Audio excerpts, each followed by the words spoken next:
What is up, YouTube? Fluttershy RLC, and I'm here with some more Madden 16 Ultimate Team here in the wild card round of our playoffs. And we're here facing this guy. He's got the style Tony Romo, Amari Cooper, and Justin Houston. And is it just me, or is like 60% of the MUT community Cowboys fans? I swear, like at least like 1 out of every 3 or 4 games I play in MUT, I'm always playing in AT&T Stadium, or they have the Cowboys jerseys. There's just some variant to that going on, like at least 1 out of every 3 or 4 games I play. So maybe it's just me, but it just seems like a majority of the MUT community is Cowboys fans. So, anyways, so we are in the wild card of our season here. This is before I had a throwback Jordy Nelson, which you guys will see later. Look at this. We get the fumble. Pat Petey gets the fumble, and he picks it up, too. Thankfully, that went our way for once. As you guys know, those fumbles normally don't go my way. Normally, I'm not able to pick those up, but Pat P is able to.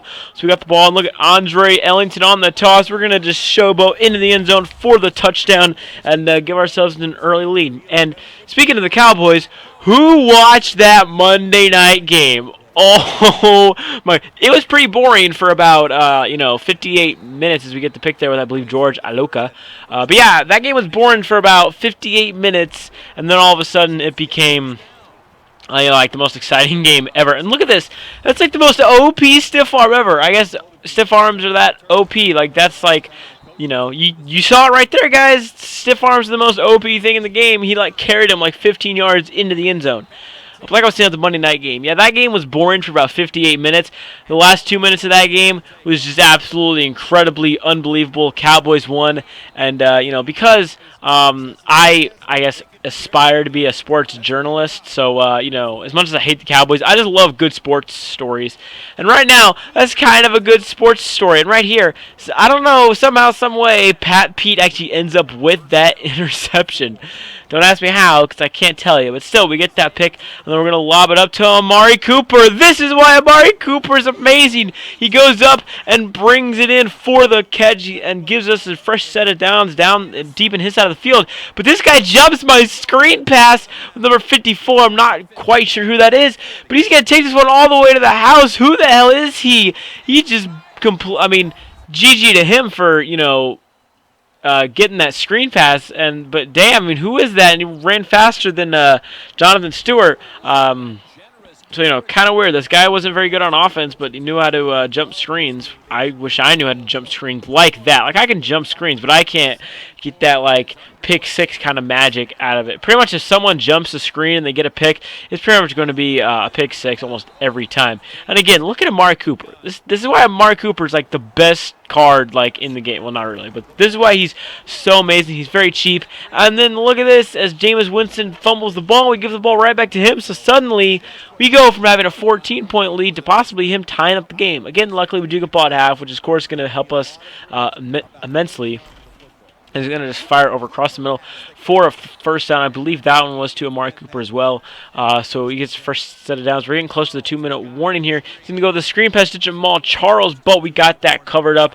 Only a gain of 0. Actually, a loss, -1, excuse me. So we're going to go to the 2-minute warning. 3rd down and 11. We need the defense to make some plays right here, and that's not what we do. Yes, it is. We just stripped the ball out of his hands, incomplete, and then he's forced to punt us away the balls on a 4th down and 11. I didn't want to take my chances, so I just run straight out of bounds. So now with a minute and a half left, we got the ball at the 34-yard line, and Winston, we're going to fire it up. Maybe not a very good pass, but it's not picked off. So now 3rd down and 7. We have a chance to redeem ourselves, and we're going to, of course, go across the middle of the field to Martavius Bryant. Haven't gotten him in much of my games lately. Glad to finally see him making some plays on the field. Once again, we're going to lob it up to Amari Cooper, and no, this is actually Martavius Bryant, and Bryant's going to take this one into the end zone for the touchdown.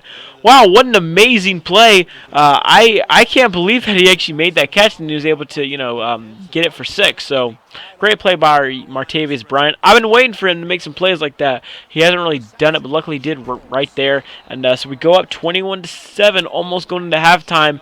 And we were also going to get the ball going at halftime. But look at Larry Fitzgerald. Fitz just caught that ball, ran right past my defender, and gives him the first down to the 32-yard line with 20 seconds to go. He still has all 3 of his timeouts, and he gets out of bounds. I believe that was Crockett Gilmore, and he's down to the 14-yard line with 20 seconds left. Again, he does have all 3 of his his timeouts. This guy did very well at managing his timeouts. He's going to go with the underneath pass to Charles. Not going to get anywhere, so he's going to be forced to take his first timeout with 10 seconds left to go. He's going to lob it up into the end zone, but it is overthrown, incomplete. So now 3rd down and 10. Instead of going for it, he's going to try to see if he can't get a playoff really quick. He takes too much time. It's either the end zone or nothing, and he runs out of bounds.